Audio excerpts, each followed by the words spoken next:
নমস্কার। ঈশ্বরচন্দ্র বিদ্যাসাগর দ্বিশত জন্মবর্ষ উদযাপন কমিটি বীরভূমের পক্ষ থেকে আজকের আলোচক বিশিষ্ট ভাষা এবং সাহিত্যতাত্ত্বিক গবেষক, আসাম বিশ্ববিদ্যালয়ের প্রাক্তন উপাচার্য অধ্যাপক ডক্টর তপোধীর ভট্টাচার্য মহোদয় এবং এই ফেসবুক লাইভ পেজে অংশগ্রহণকারী সুধী দর্শক মণ্ডলীকে আন্তরিক স্বাগত জানাচ্ছি। আজকে আমাদের ৪৪তম আলোচনা সভা। আজকের আলোচনার বিষয় সময় পথিক বিদ্যাসাগর। আলোচনা করবেন অধ্যাপক তপোধীর ভট্টাচার্য মহোদয়। বরাক, শিলচর এই নামগুলো শুনলেই আমাদের একটা অন্যরকম অনুভূতি কাজ করে। 1952 সালের 21শে ফেব্রুয়ারি যেমন আমার ভাইয়ের রক্তে রাঙানো দিন, তেমনি আমার বোনের রক্তে রাঙানো 19শে মে। প্রত্যেক বছর নানা অনুষ্ঠানের মধ্য দিয়ে দিনগুলিকে আমরা পালন করে থাকি, এবারেও করেছি।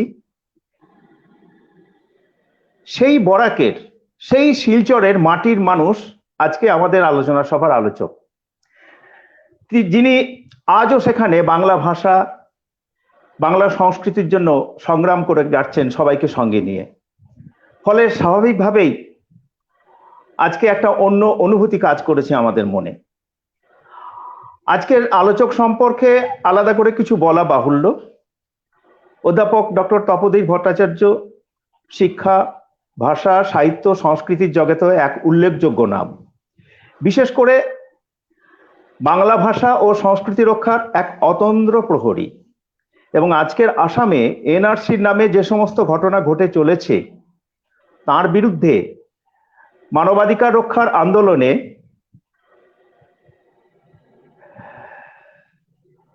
তার এক বলিষ্ঠ ভূমিকা আমরা লক্ষ্য করি। শিক্ষকতার জগতে কাছাড়, গুয়াহাটি ইত্যাদি নানা কলেজে অধ্যাপনা করার সাথে সাথে দিল্লি বিশ্ববিদ্যালয়ে অধ্যাপনা করেছেন এবং পরে আসাম বিশ্ববিদ্যালয়ে দীর্ঘদিন উপাচার্য হিসাবে এক উজ্জ্বল অধ্যায় তিনি সমাপ্ত করেছেন। প্রাবন্ধিক, কবি, সাহিত্যিক, সাহিত্য সমালোচক, সুবক্তা অধ্যাপক ভট্টাচার্য তার ভাবনা, চিন্তা, তার সৃষ্টি দিয়ে আমাদের সমাজকে নিরন্তর সম্পদশালী করে যাচ্ছেন। জীবনে নানা পুরস্কার তিনি অর্জন করেছেন। বিশ্ব সাহিত্যের জগতেও তাঁর অবাধ যাতায়াত। তাকে আজ আমরা আলোচক হিসেবে পেয়ে খুবই আনন্দিত অনুভব করছি। বলা যায় অনুরোধ করা মাত্রই তিনি আলোচনা করতে সাগ্রহে সম্মতি জানিয়েছেন, ঈশ্বরচন্দ্র বিদ্যাসাগরের প্রতি শ্রদ্ধা জানিয়ে তাকে আমরা স্বাগত জানাই। এবং তার কাছে আজ আমরা আলোচনা শুনবো, প্রশ্ন থাকলে প্রশ্ন করব। খুব বেশি কথা না বলে আমরা ডক্টর তপোধীর ভট্টাচার্য মহোদয়ের কাছে চলে যাব। তিনি তার বিষয় সময় পথিক বিদ্যাসাগর শীর্ষক আলোচনা শুরু করবেন। আমরা ডক্টর ভট্টাচার্যের কাছে চলে যাচ্ছি। ধন্যবাদ বিকাশ, এবং যারা শুনছেন আজকের আলোচনা তাদের সবাইকে ধন্যবাদ। তারা কিছু সময় এই আলোচনা শোনার জন্য তারা ব্যয় করবেন। এই জন্য দেখুন, গত বছর যখনই অতিমারিতে সন্ত্রস্ত হওয়ার পালা শুরু হলো আমাদের, যার ভেতর দিয়ে আমরা এখনো যাচ্ছি, গত বছর পৃথিবীর 122টি দেশে ছড়িয়ে পড়েছিল এই ভয়ঙ্কর ব্যাধি। তার মধ্যেই আমরা গত বছর অর্থাৎ 2020 সালে তার 200 বর্ষ পূর্তি উপলক্ষে কিছু কার্যক্রম নিয়েছি, বহু জায়গায় নেওয়া হয়েছে। এবং এ ধরনের একটা কার্যক্রম বীরভূম থেকে নেওয়া হয়েছে বলে আমি বিকাশকে এবং বিকাশের সঙ্গে যারা আছেন সবাইকে আমার অভিনন্দন জানাচ্ছি। তারা সত্যিকারের একটি উপযুক্ত কাজ তারা করেছেন, কারণ ঈশ্বরচন্দ্র বিদ্যাসাগর আমাদের বাঙালি জাতির শিক্ষক। আমরা জানি ভারতবর্ষে একটা শিক্ষক দিবস আছে, সর্বপল্লী রাধাকৃষ্ণনের জন্মদিন। আমি সেটাকে গতবারও বেশ কয়েক জায়গায় আমি বলেছি, গত বছর যখন এই আলোচনায় অংশ নিয়েছি নানা জায়গায়, যে সেটা হতে পারে রাষ্ট্রীয় শিক্ষক দিবস, কিন্তু আমরা যারা বাংলা ভাষায় কথা বলি, আমরা যারা বাঙালি জাতির অংশ, আমাদের পক্ষে ঈশ্বরচন্দ্র বিদ্যাসাগরের মতো আর কোনো দ্বিতীয় ব্যক্তি নেই যাকে আমাদের চিরস্মরণীয় জাতীয় শিক্ষক হিসেবে আমরা আভূমিতল প্রণাম জানাতে পারি। এবছর তার কালচক্র আবর্তিত হওয়ার সঙ্গে সঙ্গে আরো 1 বছর পেরিয়ে যাচ্ছে, 201 বছরে পা দিচ্ছেন তিনি। কেউ কেউ থাকেন এই পৃথিবীতে, সময় যাদের পরাস্ত করতে পারে না, জীর্ণ করতে পারে না মৃত্যুও, তারা তাদের দেহাবসানের পরেও দীর্ঘতর পদক্ষেপে হেঁটে যাচ্ছেন, হেঁটে যান। আজ থেকে 130 বছর আগে 1891 সালের 29শে জুলাই, এইরকমই একটা জুলাই মাস, যখন বিদ্যাসাগরের কায়িক অবসান হয়েছিল, কিভাবে বিবেচনা করব আজ তাকে?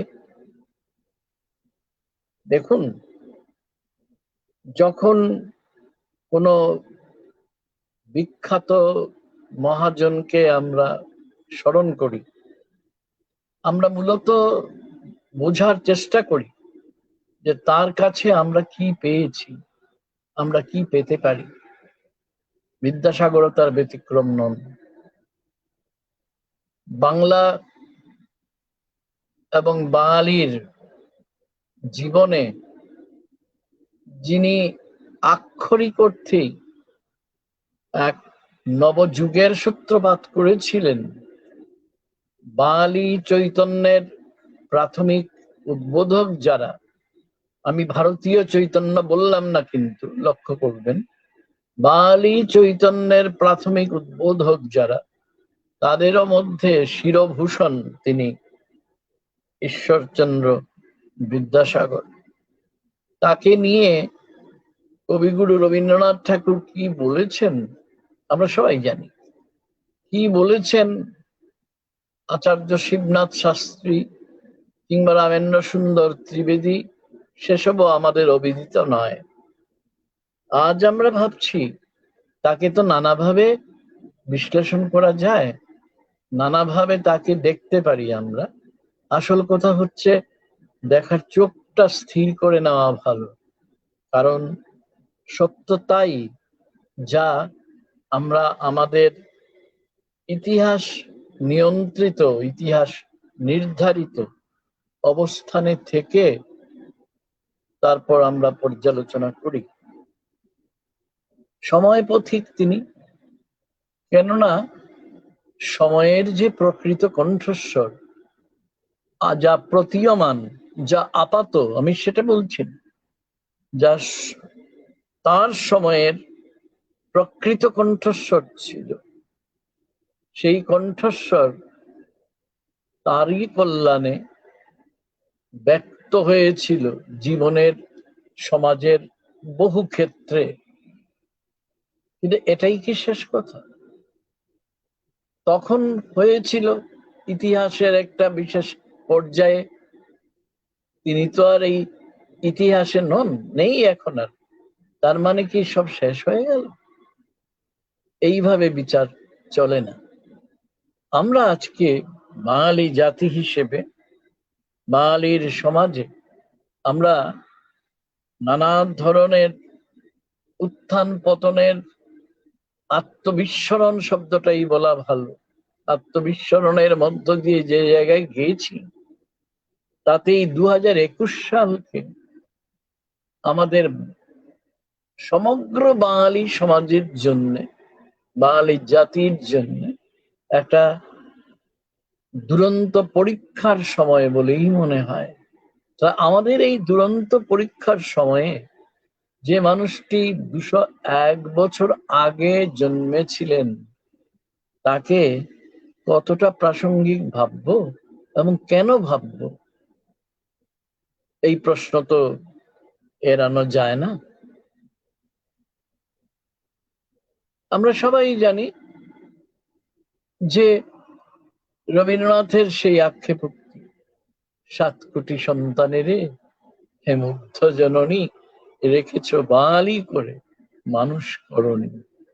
এবং তারই আরেকটি কথা আমরা সবাই জানি বিদ্যাসাগর প্রসঙ্গে, যে বিধাতা পুরুষ কিভাবে বালি গড়তে গড়তে একজন খাঁটি মানুষ তৈরি করে ফেললেন, এটা ভাবলে অবাক হতে হয়। কথাটার মধ্যে শ্লেষ আছে, সন্দেহ নেই, কিন্তু সেই শ্লেষ আমাদের প্রাপ্য। আজকে চারদিকে তাকিয়ে দেখুন, যদি আপনার বিশ্লেষণী মন অক্ষুণ্ণ থাকে, নিশ্চয়ই আছে, সেই জন্যই তো আপনারা বিদ্যাসাগর চর্চায় আজকে সবাই যোগ দিয়েছেন। তো আমরা দেখতে পাই যে আজকে মিথ্যা বিভ্রান্তি আমাদের বালি জাতিকে ধ্বংস করে ফেলেছে। প্রকৃতপক্ষে আমরা এক মহাবিনাশের গোধূলি পর্বে এসে পড়েছি। কেন বলছি এই কথাটা? বিদ্যাসাগরের সময়ে, আমি জানি এটা যদি ঘন্টার পর ঘন্টা ধরেও বলি তাহলেও ফুরোনো যাবে না। বিদ্যাসাগর হচ্ছেন আমাদের অক্ষয় তুনীর। সেই জন্য আমরা এখন দেখতে পাই, ওই যে বললাম মিথ্যা, তো কথাটাকে এইখানে থামিয়ে দিয়ে ইদানিং প্রচলিত আরেকটি কথা আপনাদের সঙ্গে ভাগ করে নিতে চাইছি। যারা আধুনিকোত্তর সমাজের কথা ভাবেন তত্ত্বগত ভাবে, অর্থাৎ যাকে আমরা ইংরেজিতে পোস্ট মডার্ন বলি, তারা প্রায়ই বলতে পছন্দ করেন যে এটা তো পোস্ট ট্রুথের সময়, অর্থাৎ সত্য তো আর নেই, সত্য তো কবেই মারা গেছে। গত শতকের মানে 20 শতকের 80-র দশকের 4 বছর যখন সমাপ্ত হয়েছে 1984 সাল, সেই সময়ে ফ্রান্সিস ফুকুয়ামা বলে একজন অতি আলোচিত এক তাত্ত্বিক, তিনি বলেছিলেন যে এখন সত্য আর কোথাও অবশিষ্ট নেই, ট্রুথ যাকে বলি কোথাও নেই। আর যেহেতু ট্রুথ নেই, সেই জন্যে শাশ্বত বলেও আর কিছু নেই, সৌন্দর্য বলেও কিছু নেই, প্রগতি বলেও কিছু নেই। এবং সেই সঙ্গে চালু হলো ওই কথাটা, যারা সাহিত্যের তত্ত্ব নিয়ে ভাবনা চিন্তা করেন তারা জানেন, এমনকি যারা সমাজতত্ত্ব বা ইতিহাস নিয়ে ভাবেন তারাও জানেন, যে এখন হচ্ছে ওই পোস্ট ট্রুথের কাল। সত্য শেষ, এবার সত্য পরবর্তী সময়। আমি সেটাকে বাংলায় উত্তর সত্য, উত্তর হাইফেন সত্য বলা পছন্দ করি। আর সেই সঙ্গে আরো একটা কথা শোনা যায় আজকাল, যে সত্য যেহেতু নেই, সেই সঙ্গে পোস্ট ট্রুথের সঙ্গে সঙ্গে আরেকটা জিনিসও আমরা দেখতে পাই আমরা, সেটা হচ্ছে সত্যকে অস্বীকার করার, সত্যকে অস্বীকার করার জন্যই পোস্ট ট্রুথ। কিন্তু সেই সঙ্গে আরো কিছু কথা আছে, আমি তাত্ত্বিক আলোচনা করব না আজকে, সেটা জরুরি নয়, কিন্তু আমি এই কথাটা না বলে পারছি না। আমরা দেখতে পাই সত্যভ্রমেরও একটা সময়। সত্যভ্রম বলতে যে সত্যটা নিজেই বিভ্রান্তি এনে দেয়, একটা ভ্রম এনে দেয়। ট্রুথ অ্যাজ ইলিউশন ইংরেজি করে যদি বলি, এইরকম একটা সময়। কেন বলছি কথাটা? চারদিকে তাকিয়ে দেখুন, আজকে জানি এই ফেসবুক আছে বলে আমি আপনাদের সঙ্গে কথা বলতে পারছি, অন্তর্জাল আছে বলে। এটা নিশ্চয়ই প্রযুক্তির একটা ভালো দিক, নিঃসন্দেহে। আমরা পরস্পরের সঙ্গে সংযোগ স্থাপন করতে পারছি। কিন্তু এটা কি আমরা লক্ষ্য করে থাকি যে এটা যতটা আমাদের মধ্যে সংযোগ তৈরি করছে, ততটা মাত্রায় আমাদের এক ভয়াবহ বিয়োগ পর্বের মধ্যে এনে দিয়েছে। কি থেকে বিয়োগ? সত্য থেকে আমাদের বিচ্ছেদ, সৌন্দর্য থেকে আমাদের বিচ্ছেদ, মূল্যবোধ থেকে আমাদের বিচ্ছেদ, এবং আরো অনেক কিছু, এমনকি ইতিহাস থেকেও বিচ্ছেদ, জীবনের তাৎপর্য, সিগনিফিকেন্স, মিনিং, সেটা থেকেও বিচ্ছেদ। এই যে পর্যায়ে, তার মধ্যে সত্যটাই ভ্রমে রূপান্তরিত। এইরকম সময়ে দাঁড়িয়ে যে বাঙালি এক রেনেসাঁসের বাঙালি ছিল, নবজাগরণের বাঙালি ছিল, আর আমরা বিদ্যাসাগরকে, সময় পথিক বিদ্যাসাগরকে নবযুগের মানুষ বলে চিহ্নিত করেছিলাম, রেনেসাঁসের মানুষ বলে চিহ্নিত করেছিলাম, তার কিছুটা পূর্বজ সবাই জানেন, রামমোহন রায় ছাড়া এই গৌরব আর কারো প্রাপ্য নয় বিদ্যাসাগরের মতো। তো সেই বিদ্যাসাগরের সময়ে আমাদের সমাজ ছিল এক বিচিত্র পরিস্থিতিতে, 19 শতকের সমাজ, সেসব আপনারা সবাই জানেন। এক প্রবল মিথ্যার দাম্ভিকতা, মিথ্যারও একটা ভয়ঙ্কর দম্ভ আছে, এবং মিথ্যার দম্ভকে আঁকড়ে ধরার জন্য যত রকম ভাবে সম্ভব কুসংস্কারকে, অতীতমুখীনতাকে আঁকড়ে ধরেছিল তখনকার বাঙালি। আর বিদ্যাসাগর এখানেই আবির্ভূত হয়েছিলেন এক প্রবল মুসল, ইয়ের মতন, মুসলের মতন, শক্তিশালের মতন আবির্ভূত হয়েছিলেন। কিন্তু তখনও বিদ্যাসাগর এবং তার সহযোগী যারা, তাদের নাম করতেই পারি, নামটা দরকার নয় এই মুহূর্তে, দরকারি নয়, সেটা হচ্ছে যে আমরা দেখতে পাই সময়ে সমাজের কল্যাণের জন্য সমাজহিতৈষী তাদের সঙ্গে হয়তো খুব কম লোকই ছিলেন, কারণ তাদের লড়তে হয়েছিল পর্বত প্রমাণ মূঢ়তার সঙ্গে। বিদ্যাসাগর ছিলেন অবশ্যই সবচেয়ে অগ্রণী, এবং তার মধ্যে একটা সামাজিক কল্যাণের কথা ভাবা হতো। আমি একটু আগে বলছিলাম আমরা এমন একটা সময়ে আজকের বাঙালি হিসেবে আমরা এসে পড়েছি। মুখ্যত আমি পশ্চিম বাংলার বাঙালির কথা ভেবেই বলছি, কিন্তু আমি মনে করি, আমি বিশ্বাস রাখি যে বাঙালি জাতি হচ্ছে অবিভাজ্য, অখণ্ড, এবং তার সংস্কৃতি, তার সাহিত্য, তার মনন চর্চা অবিভাজ্য, অখণ্ড। সেই সময় অন্তত সমাজহিতৈষী তার একটা মানে ছিল। কিন্তু আজকে তার মৃত্যুর ঠিক 130 বছর পরে আমরা কি দেখতে পাচ্ছি? এটা শুরু হয়েছিল আজ থেকে মনে করুন 20-25 বা 30 বছর আগেই শুরু হয়েছিল এই পরিস্থিতি। আমরা এক ধরনের অন্তঃসার শূন্য রাজনৈতিক সমাজের বলির পাঁঠায় রূপান্তরিত। আমরা প্রতিনিয়ত যেসব দূরদর্শনেই হোক কিংবা এই অন্তর্জালের মাধ্যমে আমাদের কাছে যত খবর আসুক বা নানা রকম বিতর্ক আসুক, বিতর্ক এলে তো ভালোই ছিল, আমরা মনে করতাম 19 শতকের ঐতিহ্য সমানে চলেছে, কিন্তু তা তো নেই। বিদূষণ, গালাগালি, সবাইকে যে আমার সঙ্গে নেই তাকেই শত্রু বলে মনে করা, গোটা বাঙালি সমাজ আজকে বিদূষিত।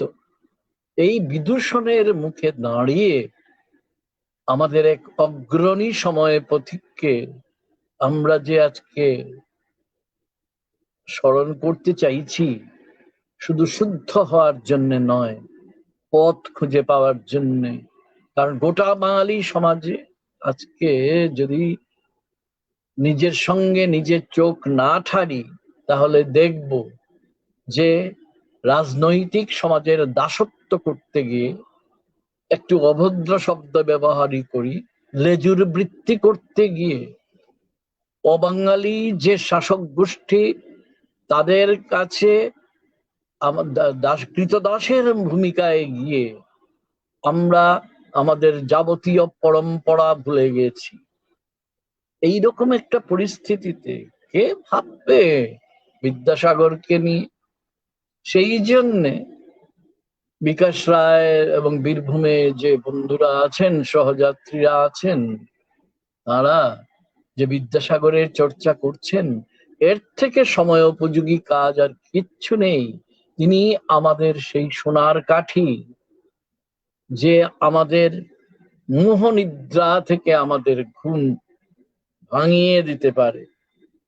তো বিদ্যাসাগরকে সময় পথিক বলছি কি শুধু এই জন্যে?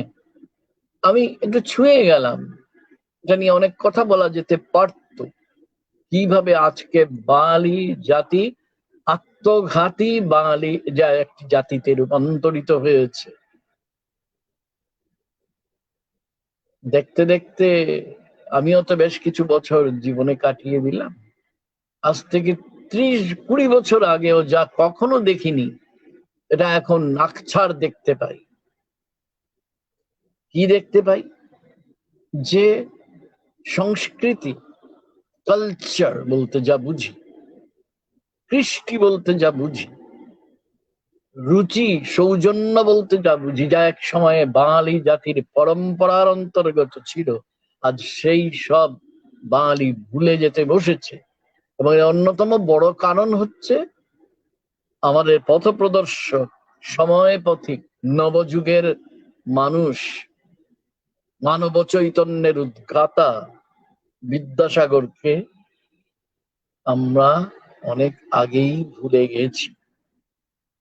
অথচ যে জিনিসটা বিদ্যাসাগর আমাদের বারবার সময়ের সবচেয়ে বড় বার্তা হিসেবে, মেসেজ অফ টাইম, সমাজের সবচেয়ে বড় বার্তা হিসেবে আমাদের কাছে পৌঁছে দিতে চেয়েছিলেন, যে মধ্যযুগ থেকে আমরা যখন রেনেসাঁসের মধ্য দিয়ে আধুনিক যুগে পা দিলাম, তার সবচেয়ে জরুরি কথাটা কি ছিল? তার জরুরি কথাটা ছিল যে বিনা প্রশ্নে যে কিছু গ্রহণ করে না, সেই প্রকৃত আধুনিক মানুষ। এই অর্থে নবজাগ্রত বিদ্যাসাগর আমাদের বাঙালি সমাজের সেই দুর্লভ প্রথম আধুনিক মানুষ। একটু ইংরেজি করে বলি, যদিও কথাটা বুডলেয়ার সম্পর্কে ব্যবহার করা হয়, the first among the seers, দ্রষ্টাদের মধ্যে প্রথম দ্রষ্টা। দেবতা নয়, ধর্মের নামে গোঁড়ামি নয়, পরলোকের প্রতি মোহের নামে ইহলোককে ভুলে থাকা নয়, দেবতার নামে মানুষকে হেয় করা নয়। কারণ তপস্যা করে ধরে নিন জীবনে আপনি উপাস্য দেবতার দর্শন পেতেও পারেন, পাওয়া যায় কিনা আমি বলতে পারবো না, কিন্তু যা পাওয়া যায় না তা হলো মানুষের মতো মানুষ, তা হলো বিদ্যাসাগরের মতো মানুষ। আজও আমাদের এই বিভ্রান্ত সমাজে যখন সত্যকে আমরা বিস্মৃত হয়ে গেছি, আমরা আমরা আমাদের সমাজে চারদিকে দেখতে পাচ্ছি, একটু চোখ খুলে দেখলেই বুঝবো যে কলকাতাটাই তো সব নয়। আপনারা সিউড়ি থেকে কথা বলছেন, আমি শিলচর থেকে কথা বলছি। এইখানে মানুষ এখনো যে তিমিরে ছিল সেই তিমিরেই আছে। এখনো কুসংস্কার, সামন্ততান্ত্রিক রক্ষণশীলতার অবশেষ এখনো আমাদের মধ্যে আছে। আমরা সত্যিকারের অর্থে মনুষ্যত্ব বিকাশের কোনো চেষ্টাই করিনি। সময় পথিক এই জন্যেই বলছি বিদ্যাসাগরকে, কেননা তিনি আমাদের মধ্যে প্রথম মানুষের মতো মানুষ হয়ে তিনি মনুষ্যত্বের বিকাশ ঘটাতে চেয়েছিলেন। চারদিকে যখন বাঙালি সমাজ আত্মবিস্মৃত, সেই সময় পর্বতের মতন, অটল হিমালয়ের শিখরের মতন তিনি মাথা তুলে দাঁড়িয়েছিলেন। না, তার কোনো দৈব শক্তি ছিল না, তার কোনো অলৌকিক শক্তি ছিল না, তার ছিল মানবিক শক্তি। আপনারা সবাই জানেন, সবাই তার অন্তত প্রতিকৃতি দেখেছেন। তার প্রতিকৃতির মধ্যে যশোরে কই বলে তাকে ছেলেবেলায় তার বন্ধুরা তাকে খুব ঠাট্টা বিদ্রুপ করত, কারণ শারীরিক যে সৌষ্ঠব সেটা তার ছিল না। সেই জন্যে তিনি খুব দীর্ঘকায় ছিলেন না। আর তার বাবা ঠাকুরদাস ছিলেন অত্যন্ত দরিদ্র ব্রাহ্মণ পরিবারের সন্তান। তারা ছিলেন, ঠিক আছে, রাঢ়ী কৌলিন্য তো বিখ্যাত, তো সেই কৌলিন্যের নামে মাত্র অবশেষ ছিল, কিন্তু তাদের মোটা চালের ভাত খেয়ে কোন রকমের তারা দিন যাপন করতেন। আপনারা জানেন, যার বিদ্যাসাগরের বয়স যখন মাত্র 8, অর্থাৎ 1828 সাল, তখন তার বাবা ঠাকুরদাস এবং তার একজন পাঠশালার গুরু তাকে নিয়ে তারা হেঁটে, ভাবুন, হেঁটে তারা বীরসিংহ গ্রাম থেকে কলকাতায় এসেছিলেন। এবং এই গল্পটা সবাই জানেন। রাস্তার পাশে ইংরেজিতে যে মাইল ফলক, সেটা দেখতে দেখতে, মাইলস্টোন বলি ইংরেজিতে, সেটা দেখতে দেখতে তিনি ইংরেজি সংখ্যাগুলো শিখে নিয়েছিলেন। সামান্য প্রতিভার অধিকারী ছিলেন তো, ধী শক্তি। কিন্তু তাকে নিয়ে যত কিংবদন্তি গড়ে উঠেছে, সে কিংবদন্তির সূত্রপাত ওইখানে। 1828 শুরু হলো তার কলকাতায় পাড়ি দেওয়ার পরে একটা নতুন জীবন। এবং তখন ঠাকুরদাস ব্রাহ্মণের যেটা বৃত্তি, সেই অনুযায়ী তো আর জীবন ধারণ করা অসম্ভব ছিল। যেটা একটা সময় ছিল, যে সময়ে তিনি জন্মেছিলেন 1820-তে, সেই সময়ও ব্রাহ্মণরা কখনো শূদ্রদের অন্ন নিতেন, গ্রহণ করতেন না। ঠিক আছে, শূদ্রদের উপর নির্ভরশীল ছিলেন না, কিন্তু বাধ্য হয়েছিলেন ঠাকুরদাস তার ছেলেকে পড়াতে হবে, নিজেও রসাচ্ছাদন করতে হবে। এবং তিনি গিয়েছিলেন। ব্যক্তি চরিত্রের যে উপাদানের মধ্যে লড়াকু মনোভাবটা থাকা দরকার, এটা বিদ্যাসাগর এইভাবে শৈশবেই লাভ করেছিলেন। আমি বলবো যেটা তিনি লাভ করেছিলেন, আসলে তিনি যে সময়ের মধ্যে এসেছিলেন, আমরা সবাই জানি সময়টা বড় সাংঘাতিক। আপনারা সবাই জানেন 1829 থেকে 1833-এর মধ্যে অনেকগুলো বড় বড় ঘটনা ঘটেছিল কলকাতাকে কেন্দ্র করে বা কলকাতার আশেপাশে। তার মধ্যে একটা হচ্ছে চিরবিদ্রোহী ডিরোজিও, হেনরি লুই ভিভিয়ান ডিরোজিওর আবির্ভাব, এবং ইয়ং বেঙ্গলের সূত্রপাত। যারা কিছুই মানে না, মানত না তারা, তাদের মধ্যে তারা একটা ওই আদমরাদের ঘা মেরে তুই বাঁচার কাজটুকু করেছিল। বিদ্যাসাগর সে পথে যাননি, ঠিক আছে। ওই সময় কিন্তু রামমোহনেরও সময়, ব্রিস্টলে ইংল্যান্ডে তার অকালে তার মৃত্যু হলো যখন, তার আগে ডিরোজিও চলে গেলেন অকালে, যে রোগের তখন চিকিৎসা ছিল না, সে কলেরায় আক্রান্ত হয়ে। আমি কেন নামগুলো বলছি, কারণ এরা তো প্রতীক, সময়ের প্রতীক। সময়টা পাল্টে যাচ্ছে অহরহ, আর সেই পরিবর্তমান যে সময়, সেই সময়ের যে মূল নির্যাস নিজের মধ্যে ধারণ করেছিলেন তিনি, আর ধারণ করেছিলেন বলেই তিনি হয়েছিলেন কালের পথিক। তার যাত্রা কালের মধ্যে সীমাবদ্ধ থাকেনি, সেটা কালাতীত হয়ে গিয়েছিল। 1828 থেকে 1841, এই যে 13 বছর, এই 13 বছর কলকাতায় তার ছাত্র জীবন সত্যিকারের অর্থে সংঘর্ষের মধ্য দিয়ে কেটেছে। অনেক কষ্ট করেছেন তিনি। এ নিয়ে গল্প আমি বলছি না, আপনারা সবাই জানেন অল্প বিস্তর সেই গল্পটা। তো এই যে 13 বছর, এই 13 বছর কিন্তু বিদ্যাসাগরের জীবনের ভিতটা তৈরি করে দিয়েছিল। আর কলকাতায় থেকে ছাত্র জীবনে, যে কলকাতাটায় তখন ইয়ং বেঙ্গলের সূত্রপাত হচ্ছে, বিদ্যাসাগর একটু দূর থেকে সব লক্ষ্য করছিলেন নিশ্চয়। মানে সময় যে দাবি নিয়ে এসেছে তখন, সেটা তো আর সবার জন্যই নিয়ে এসেছিল, কিন্তু দেখতে পেয়েছিল কারা? যাদের ছিল দেখার মতো চোখ। একজন বিখ্যাত তাত্ত্বিক মিখায়েল বাখতিন আমাদের বলেছেন যে আমরা একজোড়া চোখ তো আছে আমাদের প্রত্যেকেরই, কিন্তু আমরা অনেক সময় তাকাই, শুধু দেখি না।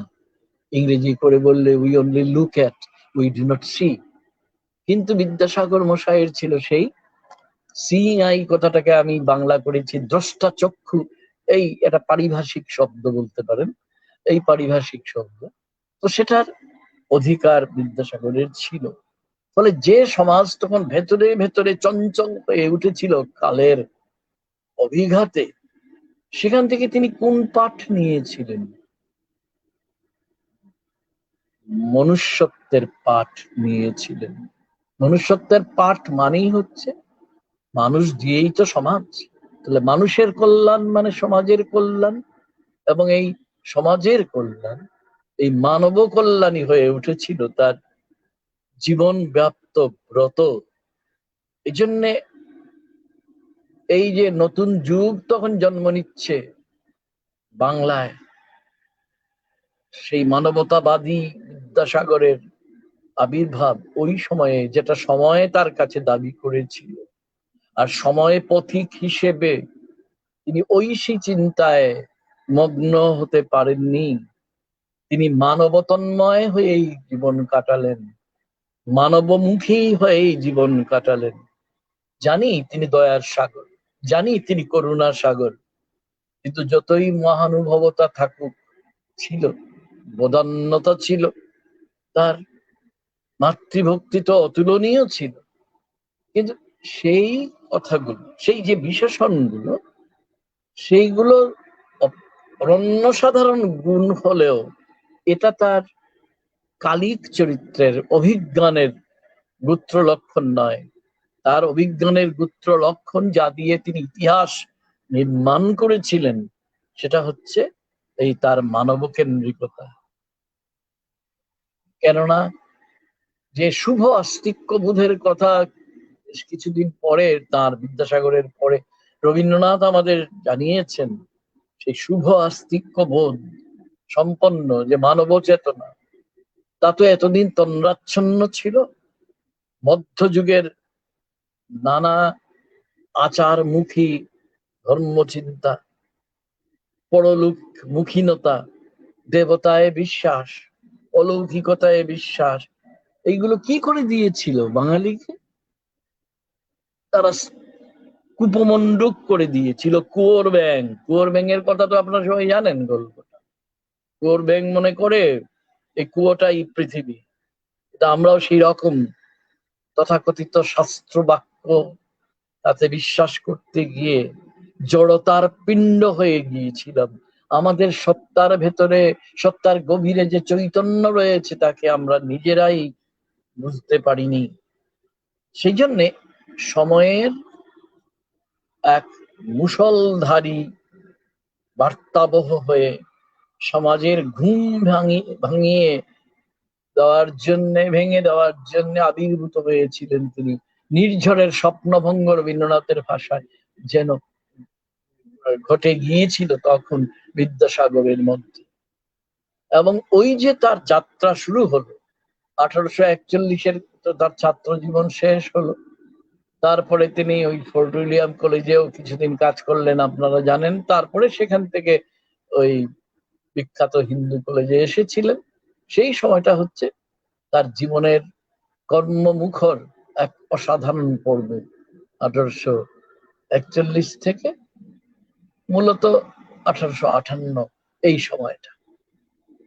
তারপরে শুনলে কিরকম অবাক লাগে, 1858 থেকে 1891 পর্যন্ত যে দীর্ঘ 33 বছর, সেটা বিনয় ঘোষ মশাই সেটাকে তার জীবনের অপরাহ্ন পর্ব বলেছেন। যদিও পুরোপুরি সেভাবে বলা যায় কিনা আমি জানি না, আমি তার জীবনের যে অনেক উত্থান পতন তার মধ্যে আমি আজকে যাচ্ছি না, এই ব্যাপারগুলো আপনারা সবাই জানেন। আমি যেটা বুঝতে চাইছি সময় পথিক হিসেবে মধ্যযুগ আমরা বলে দিলাম যে 1801-এ শেষ হয়ে গিয়ে আধুনিক কাল শুরু হয়ে গেছে, এটা বললেই কি কোনো কাল শেষ হয়? হয় না। আমাদের যে সুষুপ্তি, নিদ্রামগ্নতা, তন্দ্রাচ্ছন্নতা, সেটা যদি কাটিয়ে দিতে হয় তাহলে নতুন জাগরণের বার্তা নিয়ে আসতে হয়। আর মানুষের মধ্যে আস্থা জাগিয়ে রাখতে হয় যে আমরা যদি নিজের ভেতরের শক্তিকে, আত্মশক্তিকে আমরা যদি জাগাতে পারি, যে আত্মশক্তির কথা পরবর্তীকালে রবীন্দ্রনাথ অনেক বলেছেন তার প্রবন্ধে, আপনারা জানেন। তো সে আত্মশক্তির মাধ্যমেই আমরা মধ্যযুগের ভূমঘোর থেকে আমরা বেরিয়ে আসতে পারি। তা না হলে কোনো একটা সন্তারই দিয়ে তো আর কোনো যুগের আরম্ভ বা শেষ হয় না। আরো অনেক কিছু লক্ষণের উপর, বৈশিষ্ট্যের উপর তার নির্ভর করে। এক কথায় এরপর যে বিদ্যা চর্চা তিনি করলেন, এবং সেই বিদ্যা চর্চার মাধ্যমে তার যে, আপনারা জানেন, সংস্কৃত প্রেস প্রতিষ্ঠা, বাংলা সাহিত্যের প্রথম, বাঙালি জীবনের, সাহিত্যের নয়, সর্বপ্রথম ইন্টেলেকচুয়াল এন্টারপ্রেনার যদি বলেন তাহলে বিদ্যাসাগরই। এবং এই যে তিনি ইন্টেলেকচুয়াল এন্টারপ্রেনার, বৌদ্ধিক যে জগতে যে তিনি একটা আয়ের একটা পথ করলেন, সেটা শুধুমাত্র আয়ের পথ করা নয়, জীবনের তাৎপর্য নির্ণয় করা, মানবিকী বিদ্যাকে, মানুষের জ্ঞানকে, মানুষকে এগিয়ে নেওয়ার দিকে প্রাণিত করার একটা ব্যাপার ছিল।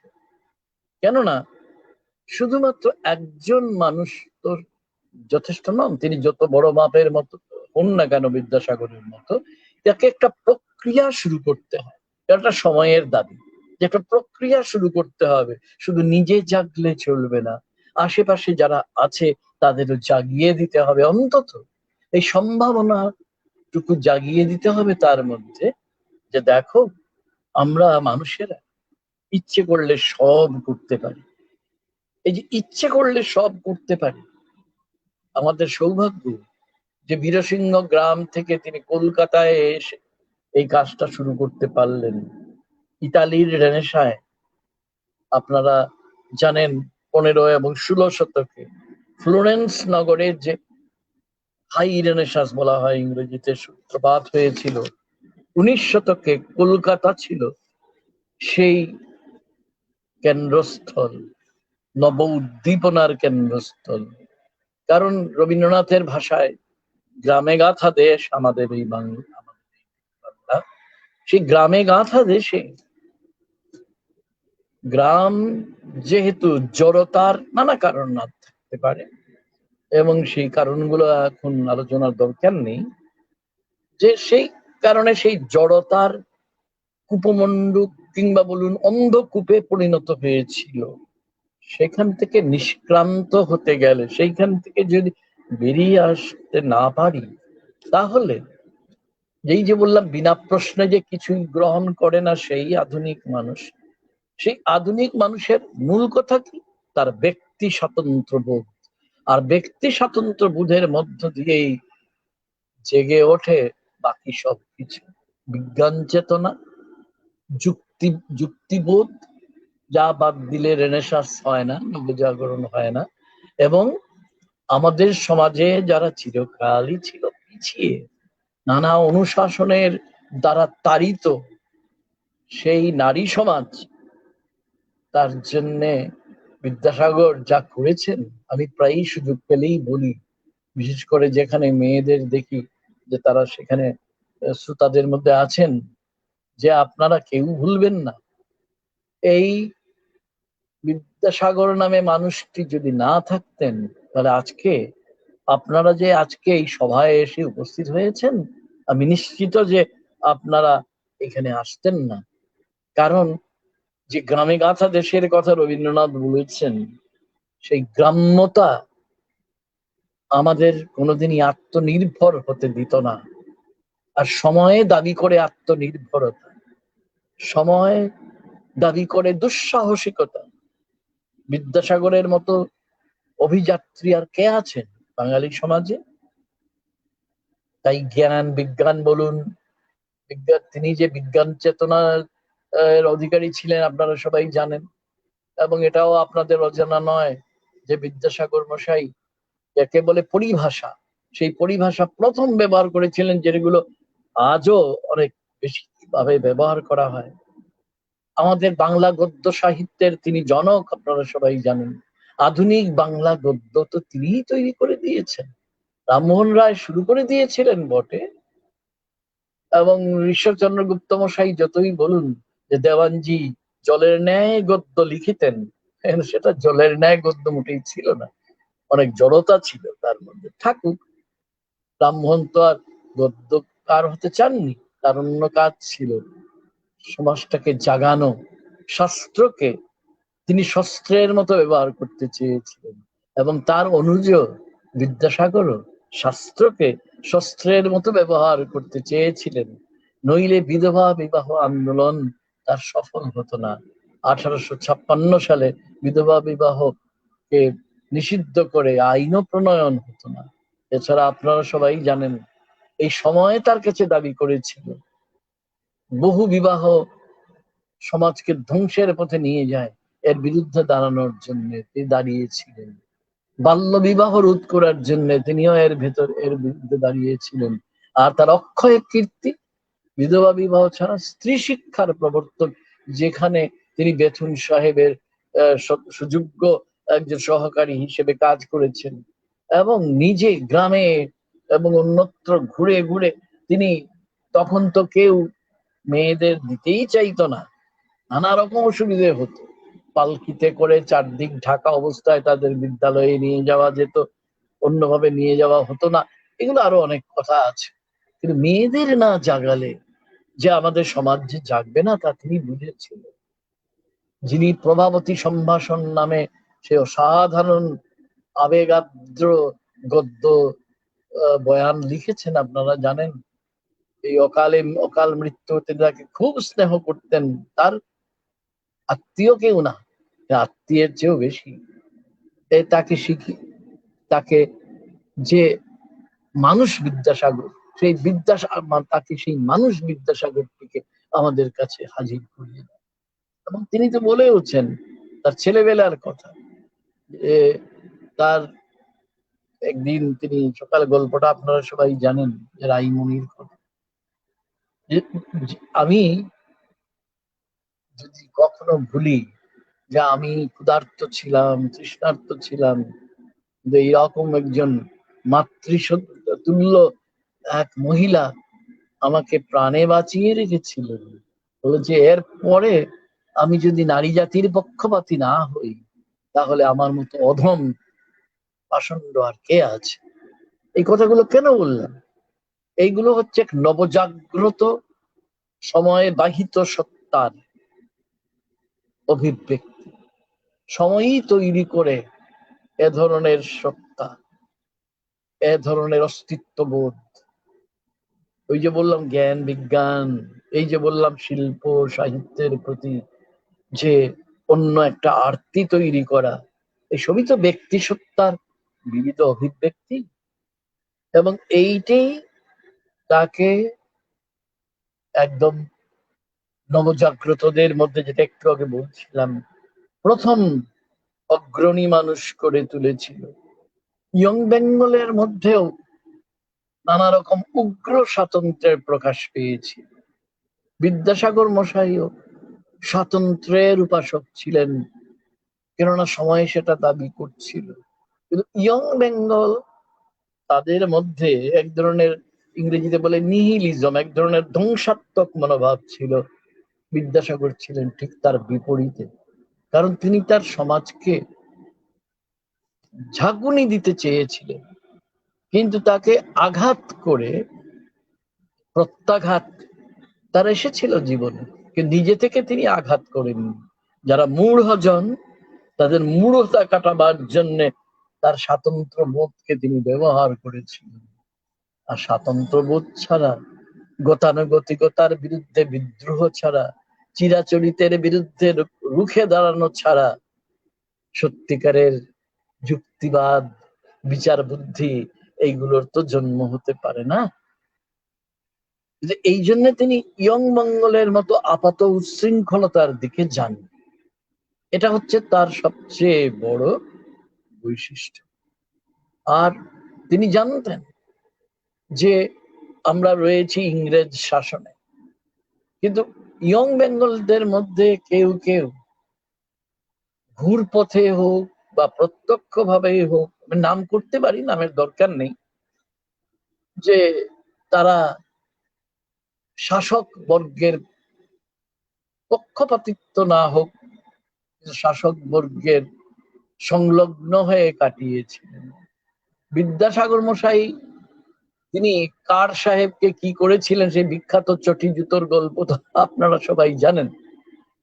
তার যে সাজাত্যবোধ, অন্তরে বাহিরে তিনি বাঙালি, অথচ সবচেয়ে মজা হচ্ছে যেটা একমাত্র দুজন কবি তাকে বুঝেছিলেন, এক মাইকেল মধুসূদন দত্ত, আরেকজন কবিগুরু রবীন্দ্রনাথ ঠাকুর।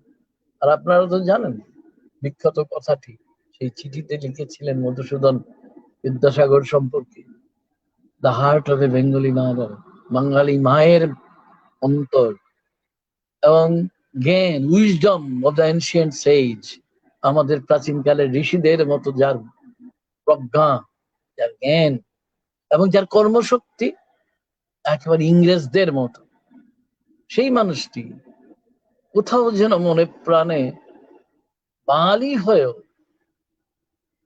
সেই আত্মীকরণের যুগে তিনি ইউরোপীয় চেতনাকেও ধারণ করেছিলেন, এবং এইখানেই বিদ্যাসাগর সবার থেকে আলাদা হয়ে যান। দেখুন তার পোশাকটা, তার বিখ্যাত বিদ্যাসাগরীয় চটি, সবাই এটা তো বিখ্যাত, এবং তার যে ব্রাহ্মণ পণ্ডিতের মতন বেশভূষা, এটা চাদর গায়ে চড়ানো, এইসব কিছু নিয়ে আদ্যন্ত তখন বাঙালির যা পোশাক ছিল, সেই পোশাকের মধ্যে এটা একটা ঘোষণা যে আমি আগে বাঙালি, পরেও বাঙালি। দুর্ভাগ্যজনক ভাবে আমি একটু আগে শুরুতে বলছিলাম, আমাদের এই সময়ে আমরা বাংলা ভাষায় কথা বলি এমন অনেক লোক, আমরা নিজেদের বাঙালি সংস্কৃতিকে বিসর্জন দিয়ে বসে আছি। বাঙালির যখন সর্বনাশ হয়, আমরা আমার স্বজাতির বিপক্ষে দাঁড়াই, অজুহাত নানা রকম রাজনৈতিক গোষ্ঠীবাজি, গোষ্ঠীতন্ত্র।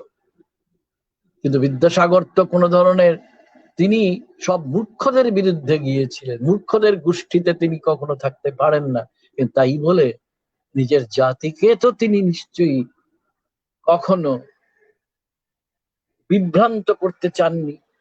আজকের সময় আমরা যেটা দেখতে পাচ্ছি, তার মানে সময় পথিক বিদ্যাসাগরকে প্রশংসা করার জন্য আমি আজকে কিছু বলছি না।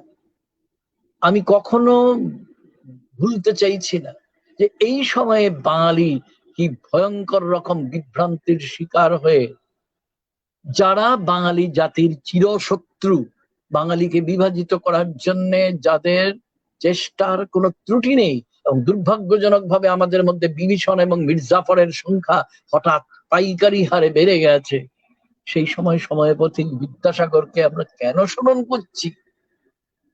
কি বার্তা তিনি দিতে পারেন আমাদের?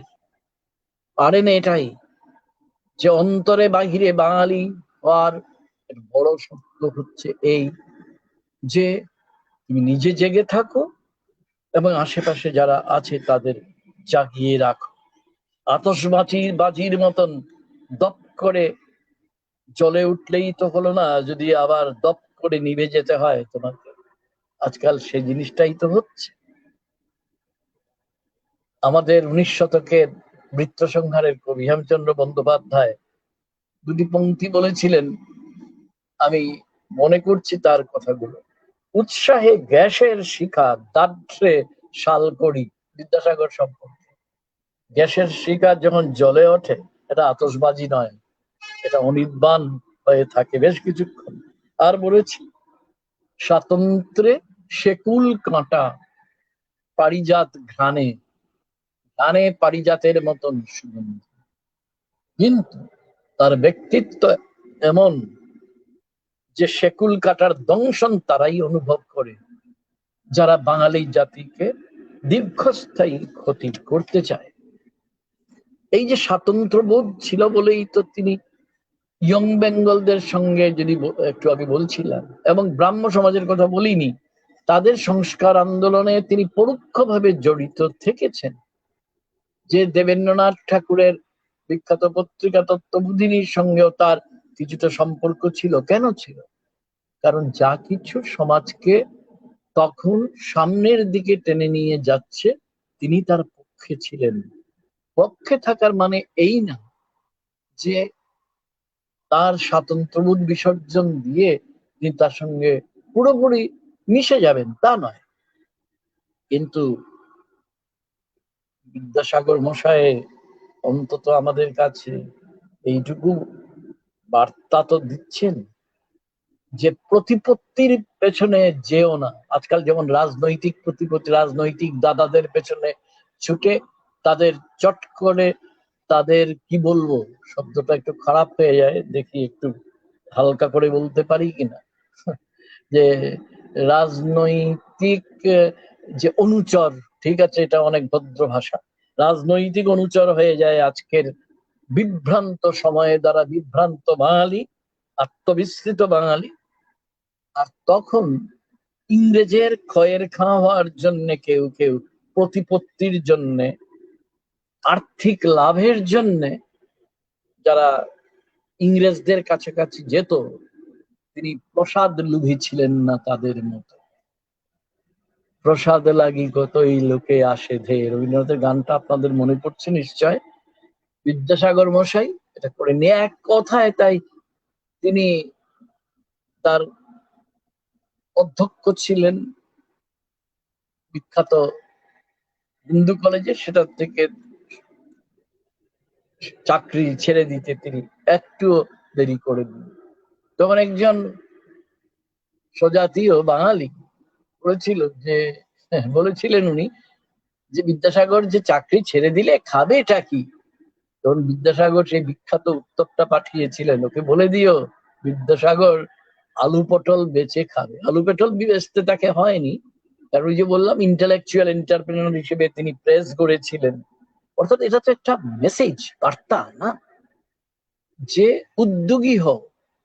এটা সংস্কৃত একটা কথা আছে, উদ্যোগী নাম পুরুষানাম উপৈতি লক্ষ্মী। যে উদ্যোগী মানুষ, লক্ষ্মী তার প্রতি প্রশ্রয়বান হয়ে থাকেন, লক্ষ্মী তার পথে থাকেন।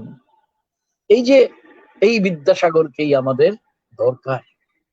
তার স্বভাবে কোনো শৈথিল্য ছিল না, মানুষটা ছিলেন ভেতরে ভেতরে খুব সরল, ঋজু।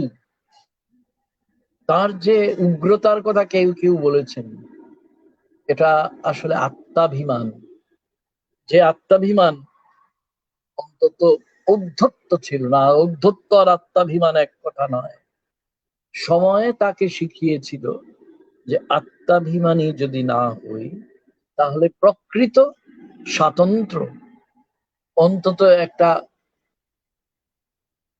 কলোনিয়াল সোসাইটিতে, একটা ঔপনিবেশিক সমাজে বজায় রাখা কঠিন।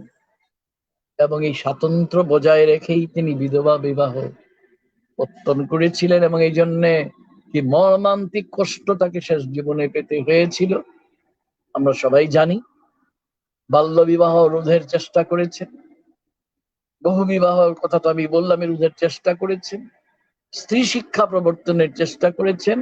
আর যে জিনিসটা আলাদাভাবে বলা দরকার, আজকাল যখন বাঙালি বাবুরা সব ইংরেজি নবিশ হয়ে গিয়ে নিজের মাতৃভাষার প্রতি দায় ভুলে যাচ্ছেন, তখন তিনি মাতৃভাষায় শিক্ষার জন্য, উচ্চশিক্ষাকে নিষ্কণ্টক করার জন্য তিনি সচেষ্ট ছিলেন আগাগোড়া।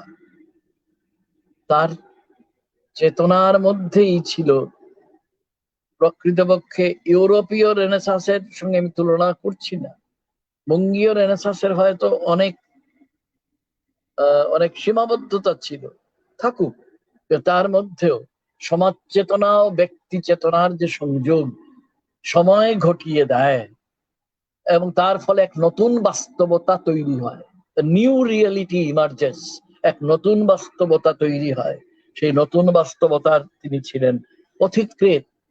মধ্যবিত্ত বাঙালির যে এক পা এগিয়ে তিন পা পিছিয়ে যাওয়া, এটা তার ছিল না। যা করবেন বলে ঠিক করেছেন তা তিনি আগাগোড়াই করেছেন, এবং তিনি কারুর সঙ্গে আপোষ করেননি।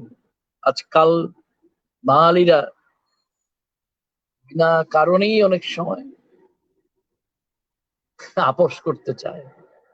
এইখানেও বিদ্যাসাগর, সময় পথিক বিদ্যাসাগর আমাদের ওই জাগরণের মন্ত্রই দিতে চেষ্টা করেছেন যে মুক্তি পাবে না কখনো যদি না তুমি নিজের আপোষ পন্থাকে নিজে জয় করতে না চাও। আর মানব কেন্দ্রিকতায় যদি বিশ্বাস থাকে, তাহলে আস্তিক্য নাস্তিক্য এ সমস্ত নিয়ে ভাবনা চিন্তা করে সময় নষ্ট করার কোনো কারণ নেই কোথাও। সমাজ চেতনা প্রকাশ যদি করতে হয়, তাহলে আমাদের সময়কে বুঝে নিতে হবে, এবং সময়কে তিনি বুঝেছিলেন। যদি সময়কে না বুঝতেন, তার কর্মজীবনে এত, তো বলেছি যে মূলত 1856, 1858 বলা যেতে পারে, তার কর্মজীবনে 1858 বলা উচিত। কর্মজীবনের সবচেয়ে গৌরবময় সময় যেটা, তিনি এত অল্প সময়ে এত কাজ তিনি করতে পারতেন না। তিনি ছিলেন গতির প্রতীক। সময় তখন দাবি করছিল গতি, কারণ এছাড়া ব্যক্তিসত্তার পূর্ণ বিকাশ হতে পারত না। এটাই তার ব্যক্তিত্বের মূলাধার, যার উপর দাঁড়িয়ে আছে তার ব্যক্তিত্ব।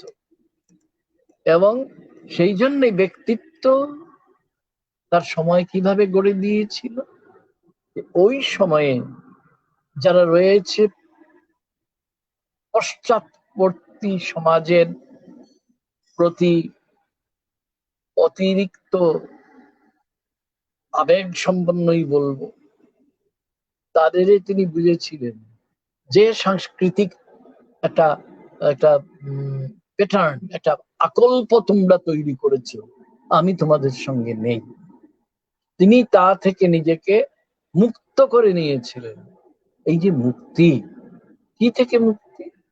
যে সাংস্কৃতিক প্যাটার্নের নামে, কালচারাল প্যাটার্নের নামে, সাংস্কৃতিক আকল্পের নামে দাসত্ব, জড়তার কাছে এটাকেই তিনি ছিন্ন ভিন্ন করে দিয়েছিলেন। এবং এটাই তার নিজের সময় পথে তার সবচেয়ে বড় নিদর্শন, সবচেয়ে বড় প্রমাণ হচ্ছে এটা। আরেকটা কথা বলি, যে ব্যক্তি সত্তা অনেক সময় অনেক কিছু অর্জন করেও না। অনেক সময় দেখতে হয় যে সময়ের মধ্যে দুটো ভাগ আছে। সব সময়, আমাদের সময়ও আছে, আগেও ছিল, বিদ্যাসাগরের সময়ও ছিল।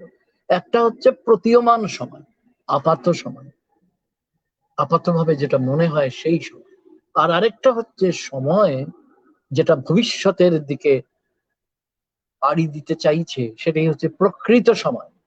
বিদ্যাসাগর আপাত সময়ের দ্বারা প্রতারিত হননি, আপাত সময়ের মধ্যে নিজেকে রুদ্ধ করেননি। সময়ের যেটা গতির কথা বললাম, যেটা ভবিষ্যতের দিকে যার প্রবণতা, সেটাকেই তিনি তার প্রকৃত সময় বলে গণ্য করতেন, এবং তাকেই তিনি প্রতিষ্ঠিত করতে চেয়েছেন। এবং এইভাবেই তার ব্যক্তিসত্তার মধ্যে, দেখুন আজকাল একটা সমাজবিজ্ঞানীরা বলেন যে authentic personality and inauthentic personality, Bangla করে বলতে পারি একজন বৈধ ব্যক্তিত্ব আর একটা হচ্ছে অবৈধ। অবৈধ কোন অর্থে? যে সময়ে যা দাবি করছে, গভীরতর দাবি, সেই দাবি অনুযায়ী যে নিজেকে বিনির্মাণ করতে পারে, প্রতি মুহূর্তে ডিকনস্ট্রাক্ট করতে পারে। বিদ্যাসাগরের মতন এই কাজটা কে করেছেন? এই বিনির্মাণ, যেটা জাক দেরিদা বলেন বিনির্মাণ।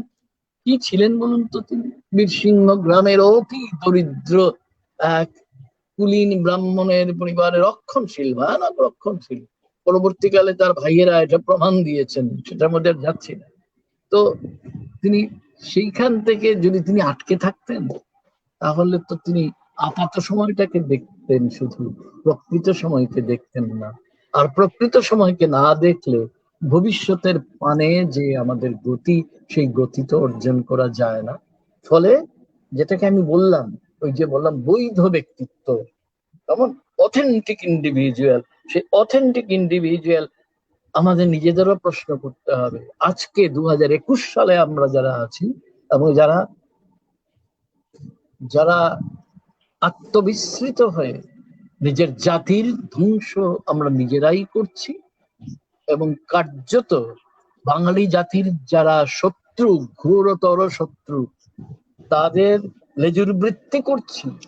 আমরা আসলে এই সময়ে থেকেও নেই, আমরা আসলে অবৈধ ব্যক্তিত্ব সম্পন্ন আপাত সময়ে আমাদের আচ্ছন্ন করে রেখেছি। ওই আচ্ছন্নতাটা কাটিয়ে যিনি উঠতে পারেন, তিনি হচ্ছেন প্রকৃত বৈধ ব্যক্তিত্ব সম্পন্ন। আমাদের সৌভাগ্য বিদ্যাসাগর এরকম একজন মানুষ ছিলেন। তাই রবীন্দ্রনাথ যখন বলেন, কত সত্যি কথা বলেন বলুন তো। জায়গাটা আপনারা জানেন, এর বিখ্যাত কথা, তবু আমি একটু আপনাদের একটু স্মরণ করিয়ে দিই। বিদ্যাসাগর এই বঙ্গদেশে একক ছিলেন, এখানে যেন তাহার স্বজাতি সুদর কেহ ছিল না। এদেশে তিনি তাহার সমযোগ্য সহযোগীর অভাবে আমৃত্যুকাল নির্বাসন ভোগ করিয়াছেন। সত্যি, শেষ দিকে আপনারা জানেন কারমাটার ওখানে আমি গেছি আজ থেকে 4 বছর আগে, গিয়ে দেখে এসেছি। কারমাটার কারণ বলে এখন, যেখানে বিদ্যাসাগর সাঁওতালদের মধ্যে কাটিয়েছিলেন। তো সেই বিদ্যাসাগর নিজের স্বজাতির প্রতি কত বড় বিরক্তি নিয়ে সেখানে গেছিলেন, এর কারণ আছে। রবীন্দ্রনাথ আমাদের আরো মনে করিয়ে দিয়েছেন আমরা বাঙালিরা আমরা কি, এবং এখনো এই রকম অবৈধ ব্যক্তিত্ব সম্পন্ন বাঙালিরা আমরা আছি, যারা আপাত সময়ের বর্ণিল আঙ্গ্রাখায় বিভ্রান্ত হই। কিরকম আমরা বাঙালি? রবীন্দ্রনাথ কি সত্যি কথাটাই না বলেছি? আমরা আরম্ভ করি, শেষ করি না, আড়ম্বর করি, কাজ করি না, যাহা অনুষ্ঠান করি তাহা বিশ্বাস করি না, যাহা বিশ্বাস করি তাহা পালন করি না। ঘুড়ি পরিমাণ বাক্য রচনা করিতে পারি, তিল পরিমাণ আত্মত্যাগ করিতে পারি না। আমরা অহংকার দেখাইয়া পরিতৃপ্ত থাকি, যোগ্যতা লাভের চেষ্টা করি না। আমরা সকল কাজেই পরের প্রত্যাশা করি, অথচ পরের ত্রুটি লইয়া আকাশ বিদীর্ণ করিতে থাকি। কতটুকু বেদনায় রবীন্দ্রনাথ এই কথাগুলো উচ্চারণ করেছিলেন। তিনি বলেছিলেন, এই দুর্বল, ক্ষুদ্র, হৃদয়হীন, কর্মহীন, দাম্ভিক, তার্কিক জাতির প্রতি বিদ্যাসাগরের এক সুগভীর ধিক্কার ছিল। এই ধিক্কারটা কি এই 2021 সালের যারা বাঙালিদের আমরা দেখতে পাই, যারা ঘুরে বেড়ান ফেসবুকের এক জায়গা থেকে অন্য জায়গায়, কিংবা আরো নানা রকম ভাবে অত্যন্ত কদর্য ভাবে যার সঙ্গে মেলে না তাকে পরস্পরকে আক্রমণ করতে থাকেন প্রতিদিন, প্রতি রাত। এবং আমাদের যে বাঙালি জাতির যে সাংস্কৃতিক বোধ ছিল, সৌজন্য বোধ ছিল, এইগুলোকে পর্যন্ত আমরা আড়ম্বরের সঙ্গে পরিত্যাগ করেছি। এটা লাভ হচ্ছে কার? যারা বাঙালি জাতিকে ধ্বংস করতে চায়, বাঙালি জাতির সমস্ত চিহ্ন মুছে ফেলতে চায়, তাদেরই লাভ করছি। কিন্তু আমরা তো সময়ের মুখপত্র কেউ হতে পারি না, সেই সামর্থ্য আমাদের নেই এবং সেই আকাঙ্ক্ষাও আমাদের নেই। কিন্তু বিদ্যাসাগর মশাইয়ের সামর্থ্য ছিল। বিদ্যাসাগর মশাইয়ের বর্তমানে অতৃপ্ত থেকেই তিনি ভবিষ্যৎ রচনার চেষ্টা করেছিলেন, যে বর্তমানে খুব খুশি যে আমি তো এই পেয়েছি ওই পেয়েছি, সে কিচ্ছু করতে চায় না, সে ভবিষ্যতের দিকে তাকায় না।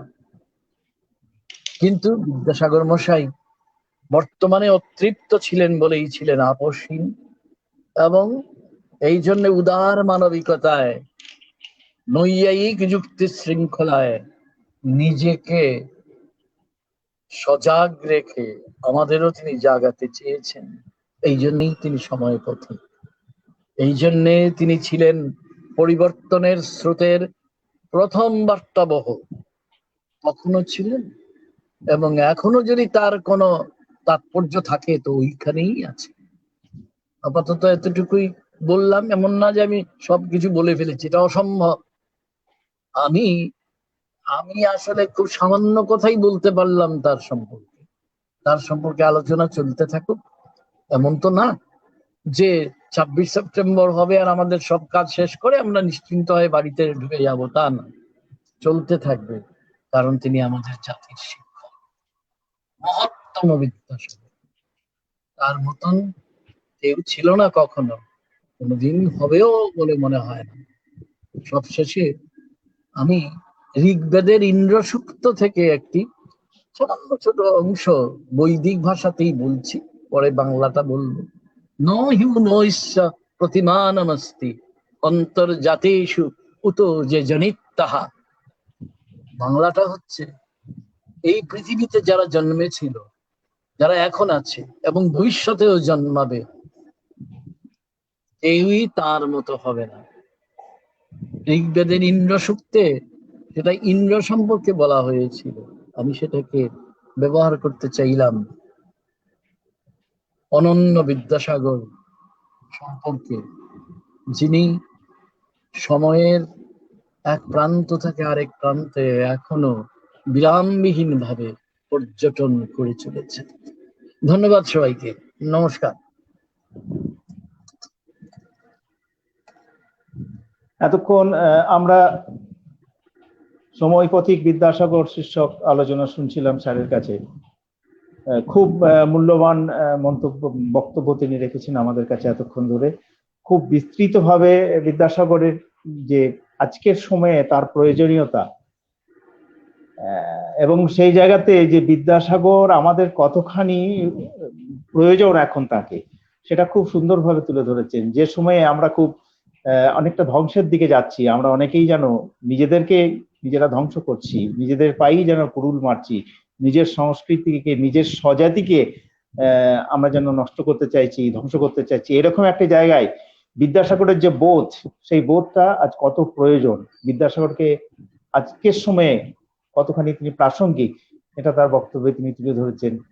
প্রচন্ড ব্যস্ততার মাঝেও তিনি আমাদের এই অনুষ্ঠানে অংশগ্রহণ করে আমাদেরকে সমৃদ্ধ করার কাজে তিনি যে ক্লেশ স্বীকার করলেন, সেই জন্য স্যারকে, অধ্যাপক ডক্টর তপোবন ভট্টাচার্য মহোদয়কে আমরা ঈশ্বরচন্দ্র বিদ্যাসাগর দ্বিশত জন্মবর্ষ উদযাপন কমিটি বীরভূমের পক্ষ থেকে আন্তরিক কৃতজ্ঞতা জানাই এবং ধন্যবাদ জানাই। স্যার ভালো থাকবেন। এবং আজকের যারা দর্শক আমাদের সঙ্গে ছিলেন এতক্ষণ, তাদেরকেও আমরা ঈশ্বরচন্দ্র বিদ্যাসাগর দ্বিশত জন্মবর্ষ উদযাপন কমিটির পক্ষ থেকে কৃতজ্ঞতা জানাই, ধন্যবাদ জানাই।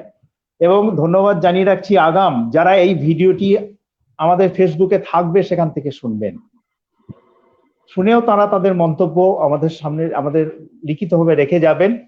আমরা কোনোভাবে পারি সেগুলো স্যারের কাছে পৌঁছে যাওয়ার চেষ্টা করব, আমাদের নিজেদের মধ্যে আলোচনা করব।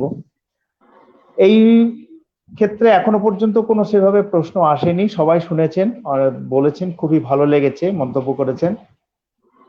প্রাণতোষ বন্দ্যোপাধ্যায় বলেছেন যে বিদ্যাসাগরের আগে নারীদের আধুনিক শিক্ষা প্রচলন কেউ করেননি, এটা অতি বেদনাদায়ক, কারণ মিশনারিদের শিক্ষা ছিল মূলত ধর্মীয় এবং গৃহকর্ম নিপুণ করার লক্ষ্যে। হ্যাঁ, এটা মন্তব্য করেছেন। আর সবাই বলেছেন খুব ভালো লেগেছে, সমৃদ্ধ হয়েছি। স্যারকে আরেকবার ধন্যবাদ জানাই, কৃতজ্ঞতা জানাই। এবং এই প্রসঙ্গে বলে রাখি, আগামী 11 জুলাই রবিবার সেদিনের যে আলোচনার বিষয়, সেই আলোচনার বিষয় হচ্ছে গিয়ে বিদ্যাসাগরের আধুনিকতা। আলোচনা করবেন নদিয়া জেলার চাপড়া বাঙ্গালজি মহাবিদ্যালয়ের অধ্যাপিকা গার্গী সেনগুপ্ত। আপনারা সবাইকে আমরা এই সময়ে আবেদন জানিয়ে রাখছি, অনুরোধ করছি, আমন্ত্রণ জানাচ্ছি যে ওই দিনের অনুষ্ঠান আপনারা দেখবেন, আসবেন। আজকে সবাইকে ধন্যবাদ, যথাযথ নমস্কার জানিয়ে এবং স্যারকে অশেষ কৃতজ্ঞতা এবং নমস্কার জানিয়ে আজকের অনুষ্ঠান আমরা শেষ করছি। স্যার ভালো থাকবেন। শুভরাত্রি। শুভরাত্রি।